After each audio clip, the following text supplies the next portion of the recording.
Bonsoir à tous, ravi de vous accompagner pour cette nouvelle édition sur Monaco Info. Nous sommes le dimanche 12 avril, voici les titres de votre journal. Yannick Sinner, grand vainqueur du Rolex Monte Carlo Masters. En finale, l'Italien a battu le tenant du titre, Carlos Alcaraz. Il retrouve par la même occasion sa place de numéro 1 mondial. Monaco, championne de France de National 1 en water-polo, un titre historique qui ouvre au club les portes de l'élite la saison prochaine. C'était une icône des années folles. Joséphine Baker nous a quittés depuis 51 ans. Un hommage lui a été rendu aujourd'hui par sa famille au cimetière de Monaco. Dans ce journal, nous reviendrons également sur une actualité qui a marqué la semaine en principauté. C'est la visite du secrétaire général du Conseil de l'Europe à Monaco. Nous entendrons Alain Berset qui évoquera notamment la future présidence monégasque du comité des ministres du Conseil de l'Europe. Et puis Vincent Vatrican viendra nous faire part de son coup de cœur pour la comédie américaine Une sacrée vérité, un film projeté mardi au Théâtre des Variétés. C'est décidément l'homme en forme du moment. Après Indian Wells et Miami, Yannick Sinner a remporté ce dimanche le Rolex Monte Carlo Masters en battant le tenant du titre, Carlos Alcaraz. On rejoint tout de suite Frédéric Elion au Monte Carlo Country Club. Bonsoir Frédéric, pour son premier titre à Monaco, Yannick Sinner aura livré une belle bataille. Oui, effectivement, Émilie, au terme d'un combat intense de près de 2h15, Yannick Sinner est venu donc à bout de Carlos Alcaraz et a réparé une anomalie. Il remporte enfin son premier Masters 1000 sur terre battue. Ça ne lui était jamais arrivé au terme donc d'un long combat qui a été, il faut bien le dire, perturbé par le vent qui a gêné les deux joueurs. 45 fautes directes pour Alcaraz, 38 pour Yannick Sinner. On n'a pas assisté, c'est vrai, au plus beau duel entre les deux joueurs pour cette 17e confrontation entre Sinner et Alcaraz, mais l'Italien a assuré l'essentiel en s'imposant donc 7-6, 6-3. Il remporte tout d'abord le premier set au terme d'un tie-break haletant, puis il est mené à 3-1 dans le second set avant de débreaker et de revenir pour donc s'imposer finalement avec cette victoire. L'Italien récupère la place de numéro 1 mondial et enchaîne, vous l'avez dit, après les Masters 1000 d'Indian Wells et de Miami. C'est donc la passe de 3 avec ce succès ici en principauté. Et Frédéric, de cette semaine de tennis à Monaco, on retiendra assurément le parcours des Monégasques en simple comme en double. Oui, effectivement, c'est une superbe semaine pour les joueurs de la Fédération monégasque de tennis, même si voilà, il n'y a pas eu de vainqueur comme l'an passé avec la victoire de Romain Arnaud en double. Mais quelle semaine quand même pour Valentin Vacheron en simple qui intègre le top 20 cette semaine. Il sera 17e lundi au classement ATP après donc sa superbe semaine qui s'est arrêtée en demi-finale après cette défaite face à Carlos Alcaraz, mais avec de superbes victoires face à deux membres du top 10 que sont notamment donc Alex de Minaur et aussi l'italien Musetti. Une belle victoire aussi face à Hurkacz qui est un ancien membre du top 10. Et puis côté double, c'est vrai, un petit peu de frustration pour Hugo Nys qui n'est pas passé loin d'être en finale cette année mais qui s'arrête donc en demi avec Édouard Roger Vasselin. C'est un bon cru, une bonne édition 2026 pour les joueurs de la Fédération monégasque de tennis. Oui, et pour être complet, on a appris aujourd'hui que Valentin Vacheron a déclaré forfait pour l'ATP 500 de Barcelone. Merci Frédéric. On vous retrouve tout à l'heure dans les experts tennis aux côtés de Christophe Pacaud, de Laurent Orsini et du prince Albert II pour une interview exclusive. Il évoquera bien évidemment le parcours extraordinaire de Valentin Vacheron. Autre performance sportive du week-end, c'est le titre historique de l'AS Monaco en water-polo. Les Monégasques sont devenus hier champions de France de National 1 après leur victoire face à Marseille. Un sacre qui leur ouvre les portes de l'élite. Le reportage de Sarah Inkari et Lionel Bernardi. Un dernier match à l'image de la saison qu'ils ont survolé. Les Rouges et Blancs ont enregistré 21 victoires en 22 rencontres et le dénouement du championnat face à Marseille 14-12 sonne comme une récompense méritée pour cette équipe régulière et soudée. On a eu des adversaires quand même pas faciles à jouer toute l'année, c'est surtout ce groupe. Un groupe incroyable depuis quelques années, que j'ai depuis longtemps, qui sont du début à la fin, ils se battront toujours pour moi, je le sais, pour l'équipe. Et c'est cette force collective qui fait que ça fait une bonne alchimie et ça se passe bien toute l'année. Puis des heures d'entraînement et de sacrifice qui au quotidien ne sont pas évidentes, mais à la fin, Vous voyez, tout le monde est heureux et la finalité est encore plus belle. En tête dès la mi-temps et jusqu'au coup de sifflet final, les poloistes monégasques n'ont pas tremblé. Encouragés par leur public en folie et le souverain venu les applaudir, ils ont écrit une page de leur histoire en décrochant pour la toute première fois le titre de champion de France de National 1. Nous on est heureux, c'est ce qu'on a travaillé toute l'année et maintenant c'est la mission accomplie, quoi. Incroyable, enfin, moi je dis, toi tu dis une année, moi je dis que c'est 3 ans. Ça fait quand même, on est parti de la National 3 il y a 3 ans, là on est arrivé, on est monté N2, N1, maintenant on a le titre, c'est magnifique, c'est magnifique. Beaucoup de joie, c'est de la libération après le match parce que c'était pas non plus comme si on faisait le meilleur match de notre vie et ça a été quand même assez compliqué, assez serré. Donc ça fait beaucoup de joie, en fait c'est vraiment comme il a dit, c'est 3 ans, c'est tout le parcours pour finir en National 1 et gagner ce championnat, ça fait vraiment très plaisir en tout cas. Un an après une 3e place déjà mémorable, la section waterpolo de l'AS Monaco Natation confirme donc son ascension et se prépare pour l'élite la saison prochaine. Et félicitations aux poloistes monégasques pour ce titre historique. Cela fait aujourd'hui 51 ans que Joséphine Baker nous a quittés. Elle repose au cimetière de Monaco où chaque année un hommage lui est rendu. Artiste engagée, figure majeure de la lutte contre le racisme. Une commémoration a eu lieu aujourd'hui à l'initiative de sa famille et de la Ligue internationale contre le racisme et l'antisémitisme. Le reportage d'Émilie Flamin et Julien Laugier. C'est dans l'intimité du cimetière de Monaco que 2 des fils de Joséphine Baker, Louis et Jeannot, se sont recueillis pour lui rendre hommage. 51 ans après sa disparition, c'est toute la mémoire d'une artiste hors norme qui est ravivée, mais aussi celle d'une femme profondément engagée. Un message universel que son fils Louis continue de faire vivre. Que les gens puissent s'aimer, qu'ils soient de différentes contrées, de différentes couleurs de peau, que différences... que ce soit au niveau donc, de croire en certains dieux ou autres. Pour elle, il n'y en avait qu'un seul, c'est le message de tolérance. Et je sais que ma fille qui est derrière moi n'aime pas trop que je dise ça, mais la tolérance, c'est vrai que c'est quelque chose d'important. La paix, on la vit difficilement. Et je pense qu'avec tout ce qui se passe en France et dans le reste de l'Europe, on est dans une période difficile et il va falloir que tout le monde essaye un tout petit peu de revenir à un partage. Un devoir de mémoire important pour la Ligue internationale contre le racisme et l'antisémitisme, dont elle reste encore aujourd'hui membre d'honneur. C'est très important, c'est pour éviter les erreurs du passé et d'avoir une mémoire commune, même si on a une histoire différente, et de rassembler. Voilà.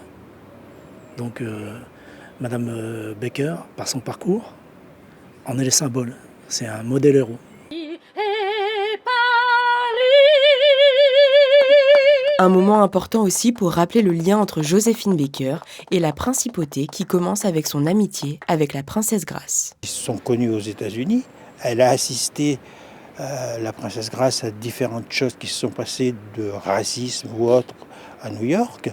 Et c'est vrai qu'elles ont gardé ce souvenir toutes les deux, toute leur vie, d'être des amis. Et c'est vrai que quand elle a eu ces moments de cette période de triste où elle a dû être expulsée du château des Milans dans Dordogne, la seule personne, je dis bien la seule personne importante qui a su lui ouvrir les portes, c'est vraiment la principauté de Monaco avec le prince régnier et la princesse Grace. Grâce à eux, on a pu trouver un toit et repartir dans la vie. Un hommage entre mémoire, transmission et histoire pour faire résonner encore et encore la voix de Joséphine Baker.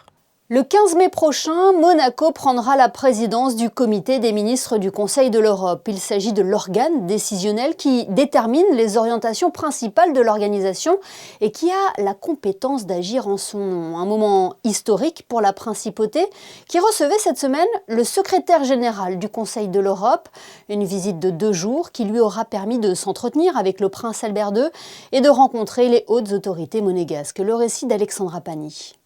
C'est historique. Pour la première fois depuis son adhésion en novembre 2004, la Principauté de Monaco présidera le comité des ministres du Conseil de l'Europe à partir du 15 mai et ce pour une durée de 6 mois.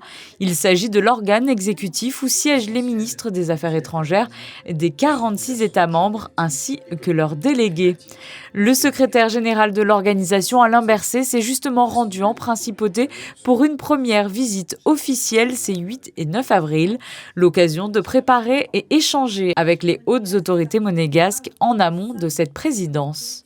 Je voudrais revenir à la parole du prince Régnier III lorsque Monaco a adhéré au Conseil de l'Europe en 2004. Il avait dit « Monaco rejoint sa famille naturelle ». Et donc je crois que c'est tout un symbole puisque la Principauté, depuis son adhésion, a toujours marqué son attachement aux valeurs du Conseil de l'Europe et les a toujours défendues tout au long de ces années où nous sommes devenus membres du Conseil de l'Europe. Il y a une relation de confiance, je crois, qui s'est instaurée entre le Conseil de l'Europe et la Principauté. Et donc, à l'occasion de notre présidence, nous avons à cœur de réaffirmer et de défendre ces grands principes. Alain Berset a pu en premier lieu rencontrer le prince Albert II pour une audience d'une trentaine de minutes au Palais Princier autour des grands enjeux européens et en particulier la promotion des droits de l'homme, de la démocratie et de l'état de droit qui constituent les 3 piliers de l'action du Conseil de l'Europe. Ils ont également mis en lumière les priorités de la Principauté dans ces domaines.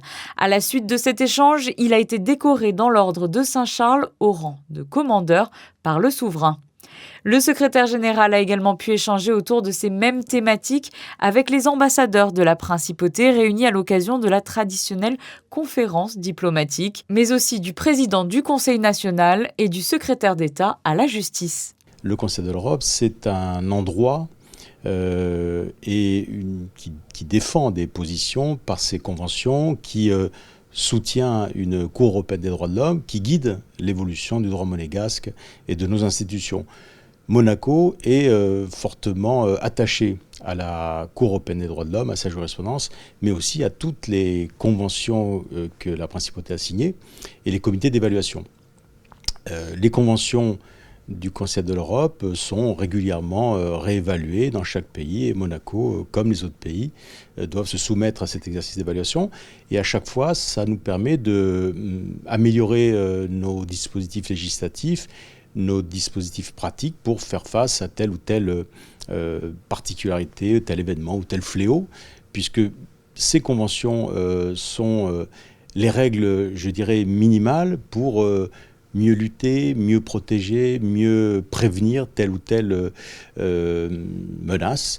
On parle de terrorisme, on parle de violence intrafamiliale, on parle de cybercriminalité, on parle de blanchiment d'argent, on parle de toute une série de sujets qui concernent tous les pays et qui concernent la vie des pays, dont Monaco. Cette visite officielle s'est conclue avec une conférence de presse conjointe qui avait pour ambition de présenter les priorités de la présidence monégasque, le sport, la protection des droits de l'enfant, la lutte contre les violences à l'égard des femmes, la protection des droits de l'homme ou encore la lutte contre la criminalité organisée. Le logo officiel de la présidence a également été dévoilé. Alain Berset a souligné dans son discours la richesse de ces échanges durant ces 2 jours et a exprimé l'importance de la présidence monégasque à ce moment complexe de l'histoire au regard des valeurs que porte la principauté. Et à l'issue de sa visite officielle, Alain Berset nous a accordé une interview. Il revient sur les temps forts de son déplacement et sa symbolique avec Théo Schumer. Bonsoir, monsieur le secrétaire général. Bonsoir. Merci d'avoir accepté notre invitation ce soir sur Monaco Info en marge de votre visite. Une visite importante pour préparer la prise de fonction du pays. Quels enseignements tirez-vous de ces 2 journées passées en principauté ? Bon, d'abord, j'étais très honoré de l'accueil qui a été réservé à la délégation du Conseil de l'Europe et à moi-même ici durant ces 2 jours. Un accueil très chaleureux, très engagé. On sent vraiment un pays qui est tourné avec toutes ses forces vers la présidence et ça va me faire beaucoup de plaisir et donner beaucoup de courage de pouvoir travailler sous cette présidence. Donc c'est un élément essentiel, à un moment essentiel pour le continent. Nous voyons les crises se multiplier, beaucoup d'instabilité un peu partout. Et dans ces moments-là, nous devons non seulement réaffirmer la valeur de ce que fait le Conseil de l'Europe et des valeurs européennes, mais y travailler pour avoir, dans le fond, un impact concret pour les gens qui vivent sur le continent européen. C'est ça que nous faisons, et je crois que sous la présidence monégasque, eh bien, on va pouvoir faire du très bon travail. D'après les priorités qu'a choisi Monaco à la tête du comité, comment, selon vous, se dessine cette présidence? Comment la pressentez-vous? Elle se dessine comme étant très proche des gens, des préoccupations. Vous savez, par exemple, mettre comme priorité la lutte contre la violence faite aux femmes, à un moment où le cadre juridique existe, mais où de facto les violences domestiques augmentent dans beaucoup d'endroits, eh bien, c'est non seulement un acte courageux, mais nécessaire. Et l'engagement de Monaco pour cette cause est en fait essentiel. C'est complètement aligné à ce que fait le Conseil de l'Europe, et c'est un élément très concret de la présidence. L'engagement aussi pour les enfants. Vous savez, les enfants, et notamment l'accès des enfants à la justice, ou la manière dont les enfants sont intégrés dans les procédures judiciaires, souvent, dans le fond, n'est pas encore au niveau où elle devrait être. Et nous devons travailler sur ce plan-là. C'est une des priorités monégasques également. Sans oublier le sport. C'est une grande tradition ici. Je sais qu'il y a beaucoup d'événements sportifs majeurs qui se déroulent à Monaco. Encore aujourd'hui avec le tennis. Pour ma part, je suis très, très fan d'athlétisme. Donc je suis aussi toujours le meeting, naturellement, qui aura lieu au mois de juillet cette année, je crois. Et la priorité autour du sport nous rappelle que le sport est non seulement une école de vie, comme on le dit souvent, mais c'est aussi, dans le fond, un domaine dans lequel on fonctionne autour de règles, autour du respect, autour du dialogue plutôt que des coups, en fait. Et c'est essentiel de rappeler que ce n'est pas pour le sport seulement, c'est là qu'on l'apprend, mais c'est aussi, bien sûr, pour la vie en société en général. Et c'est évidemment, ou ce devrait être évidemment valable aussi dans les relations entre États. Quelle est la priorité, le sujet numéro 1 sur lequel vous allez travailler dès le 15 mai ? Bon, ça va être autour de ces questions-là. Il y a une ministérielle, donc rencontre ministérielle des ministres de la Justice qui aura lieu en été. On aura effectivement ensuite, en novembre ici à Monaco, la rencontre ministérielle pour le sport. Et ça se prépare longtemps à l'avance, parce que c'est un gros travail. On espère avoir une participation très élevée. Le Conseil de l'Europe et Monaco ont dans ce cadre-là vraiment une valeur ajoutée très, très forte. Et il faut travailler très très tôt à l'organisation de ces événements. C'est pas seulement se rencontrer, ces événements. C'est de préparer un résultat concret et positif. Et je me réjouis beaucoup, une fois que la présidence aura été prise, de pouvoir y travailler avec Monaco. Monsieur le secrétaire général, pour conclure, on ne peut pas ne pas évoquer l'actualité brûlante du moment. Quel regard portez-vous sur le contexte international actuel très tendu et comment s'adapte le Conseil de l'Europe à cette situation ? Nous vivons probablement un temps de rupture. Vous savez, ça arrive rarement dans un siècle. Il y a peut-être eu, il y a eu la Deuxième Guerre mondiale et la fin, il y a eu la chute du mur de Berlin, et peut-être que nous vivons aujourd'hui une rupture de cette qualité, de cette force-là. Et si c'est le cas, et je crois fondamentalement que c'est le cas, alors nous devons nous adapter. Ce ne sont pas des moments où on peut simplement regretter le temps passé ou vouloir revenir au temps passé. Ce sont des moments où il faut pouvoir s'adapter. Et si l'on souhaite pouvoir s'engager fortement pour la démocratie, pour l'état de droit et les droits humains, il faut s'adapter à cette nouvelle donne. C'est une donne caractérisée par des crises multiples qui se renforcent les unes les autres. Sur le plan géopolitique et de la sécurité, c'est quand même très évident, avec l'Iran, ce matin le Liban, qui a été, ou hier, qui a été attaqué brutalement. On a l'impression d'un monde où les règles ne valent plus rien. Et à côté de cela, les évolutions technologiques massives qui ont des conséquences très importantes sur notre vie quotidienne, mais aussi sur l'expression de la démocratie. Le fait d'avoir beaucoup plus de difficultés aujourd'hui à savoir si une information est vraie ou fausse, de ne plus pouvoir le différencier bientôt, nous invite à développer de nouveaux outils pour le faire et de manière à protéger la démocratie et le débat. Ce sont des éléments essentiels et je crois que le Conseil de l'Europe est très bien préparé et très bien équipé pour cela. Nous avons une organisation qui a une très longue histoire et ce n'est pas une organisation, le Conseil de l'Europe, qui a été fondée pour les périodes de beau temps, pour les périodes faciles.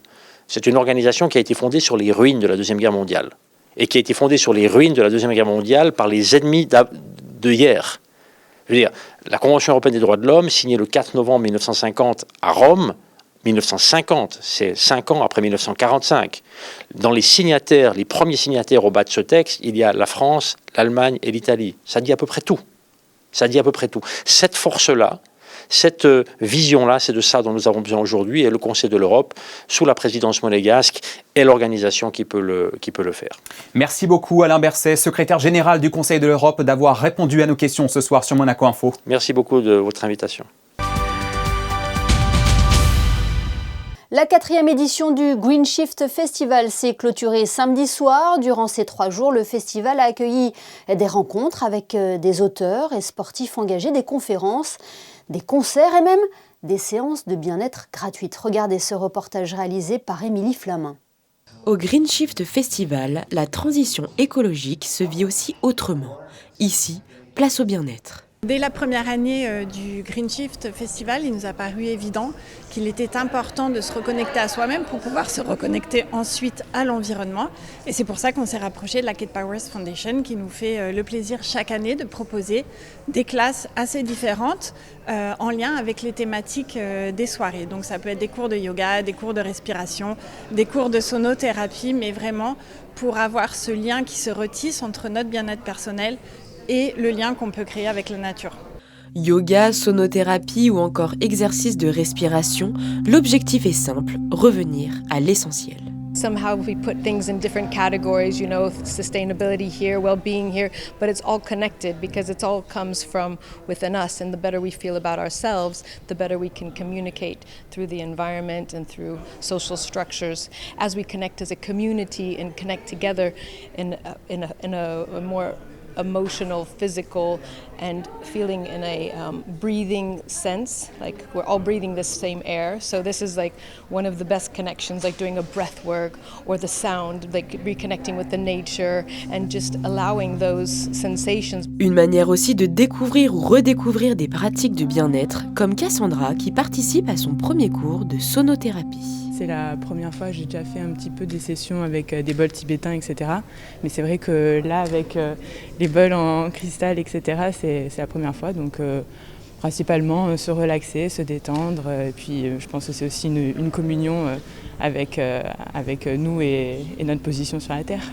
Un festival qui rappelle que la transition écologique ne passe pas uniquement par l'action, mais aussi par l'attention à soi-même et aux autres.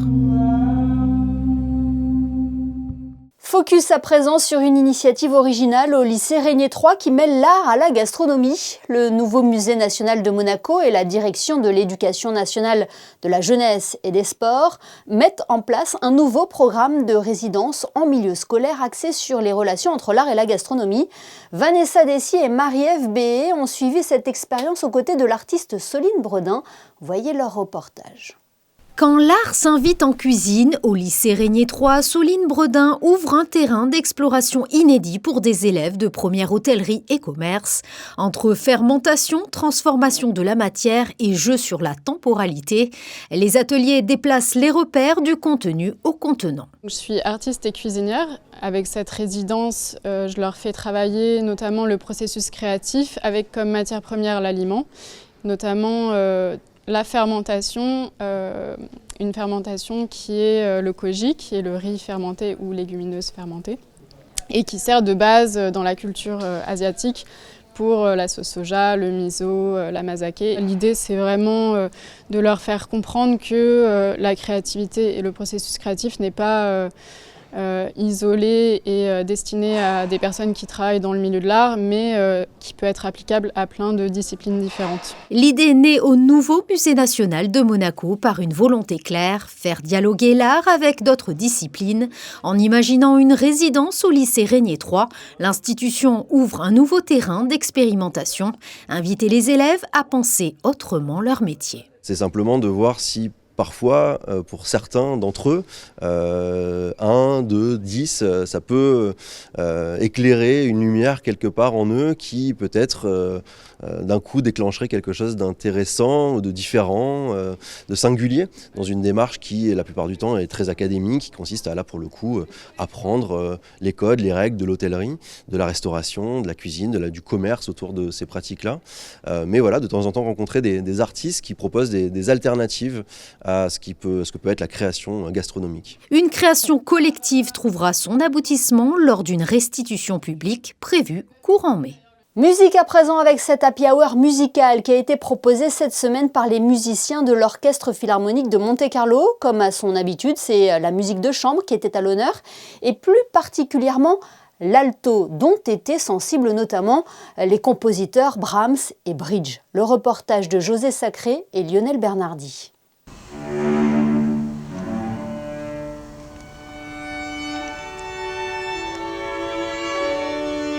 Happy Hour musical mardi 7 avril à l'Auditorium Régnier 3 avec 5 musiciens de l'Orchestre Philharmonique de Monte-Carlo, Sybille Duchesne violon, Cécile Subirana violon, François Méraud alto, François Duchesne alto et Delphine Perronne violoncelle.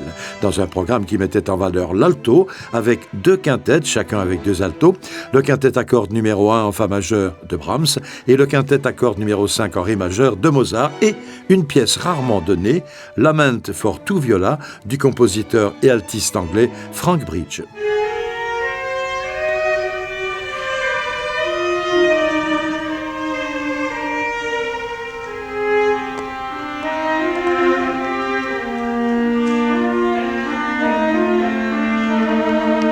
C'est une pièce qui a été composée en 1912 par Frank Bridge. Donc Frank Bridge, c'est un compositeur anglais. Il n'est pas très connu ici, mais en fait, on peut quand même considérer que c'est peut-être le plus grand compositeur de musique de chambre en Angleterre du XXe siècle, pour cette période-là.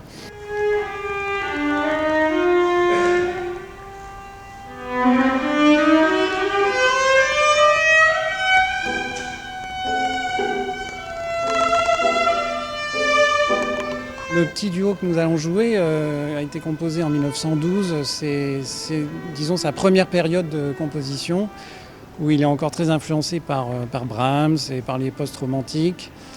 Et après la Première Guerre mondiale, enfin dans l'entre-deux-guerres, il va avoir une évolution dans sa composition et il va être un petit peu le compositeur d'avant-garde en fait en Angleterre. Et il sera inspiré par Scriabin, par l'école de Vienne, Schoenberg, tout ça.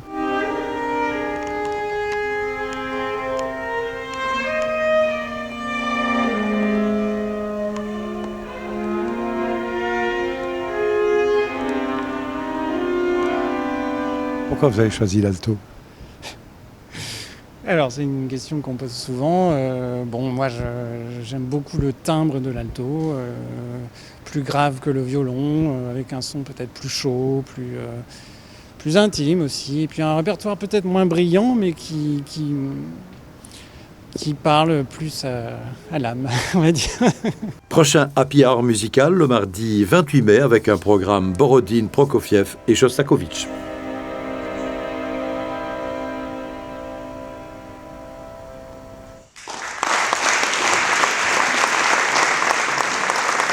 Mardi, l'Institut audiovisuel de Monaco vous invite à découvrir ou redécouvrir un film de Léo Maccaré, Cette sacrée vérité, sorti en 1937 et qui est considéré comme un classique absolu de la comédie américaine. Un coup de cœur personnel pour le directeur de l'Institut audiovisuel de Monaco qui a souhaité le mettre au programme du cycle de projection des mardis du cinéma. Fabien Bonilla est en compagnie de Vincent Vatrican pour en parler. Vincent Vatrican, bonsoir. Bonsoir Fabien. On est reparti pour une comédie américaine, c'est même la thématique générale de l'année, avec le film Cette sacrée vérité. Qu'est-ce que ce film ? C'est un bon film, vous m'avez dit hors antenne. C'est un joyau de la comédie américaine. Carrément. Ah oui, je pense que c'est un des plus beaux représentants de la comédie américaine, et spécifiquement de ce qu'on a appelé la comédie de remariage. Oui. C'est pas la première comédie de remariage dont on parle. Non, qu'on diffuse, mais disons que la matrice reste toujours la même. Un couple se sépare ou divorce, mais pour mieux se retrouver à la fin. D'accord. Ce qui est important, c'est évidemment ce qui se passe. Vous avez spoilé la fin, mais c'est pas une grande importance. Non, parce que le film est justement construit sur cette idée déceptive du début du film où il divorce. Mais on sent bien que ça ne peut pas en rester là. Et donc tout le film va consister à voir comment ils vont pouvoir se remettre ensemble. Parlez-moi des personnages joués par Cary Grant et Irene Dunne, et puis de l'acteur qui est au milieu de deux, le chien, qui est important. Oui, en fait, on sait très peu de ces deux personnages, si ce n'est que Jerry, joué par Cary Grant, espionne de plus en plus sa femme, Lucy, jouée par Irene Dunne, de flirter avec son professeur de chant. Voilà. Et de ce constat, assez vite, voilà, il décide de divorcer. À l'amiable. À l'amiable. Mais effectivement, vous faites bien de souligner ce que montre la photo derrière nous. Il y a quand même un élément important qui est le chien, dont chacun revendique d'être le maître le plus attentionné, ce qui vaut d'ailleurs une scène absolument hilarante dans le film. Quand au tribunal, ils font témoigner le chien et vers lequel des deux le chien va se retourner et vers qui il va sauter dans les bras. C'est un moment absolument délicieux. J'en pense vraiment pour ce film que je ne me lasse pas de revoir et où vraiment je me surprends à éclater de rire sur des scènes qui sont mais purement burlesques, c'est-à-dire deux acteurs qui traversent le champ où a lieu un dialogue relativement sérieux. Et il y a cette espèce de tourbillon de comédie qui passe dans le champ et qui ressort. Qui pourrait imaginer une scène comme ça, écrite dans un scénario, et donc sans doute n'était-elle pas écrite, puisque très rapidement ébauchée sur quelques feuilles, mais ça fonctionne à merveille. Voilà, donc un cinéaste qui est en pleine mesure de ses moyens et de connaître voilà, les ressorts de la comédie qui fonctionne formidablement bien. Vous nous avez convaincus. Allons voir cette sacrée vérité. Merci Vincent. Merci Fabien.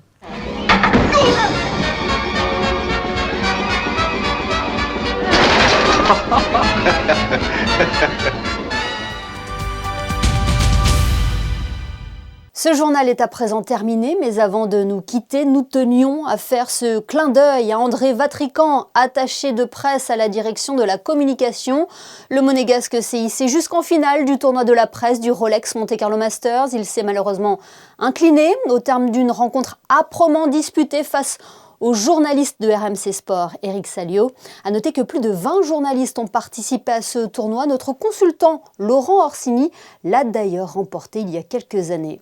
Un mot également sur Monaco Info, le podcast. Dès lundi, un nouveau numéro sera en ligne et c'est la chanteuse Olivia Dorato qui s'est confiée au micro de Geneviève Berti.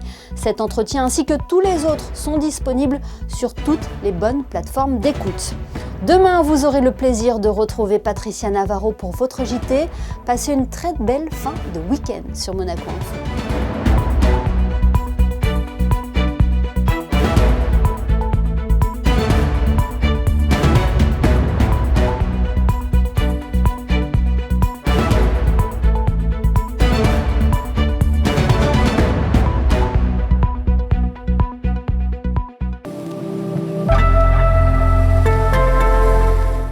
Bonsoir à toutes et à tous, j'espère que vous avez passé un agréable week-end malgré la grisaille.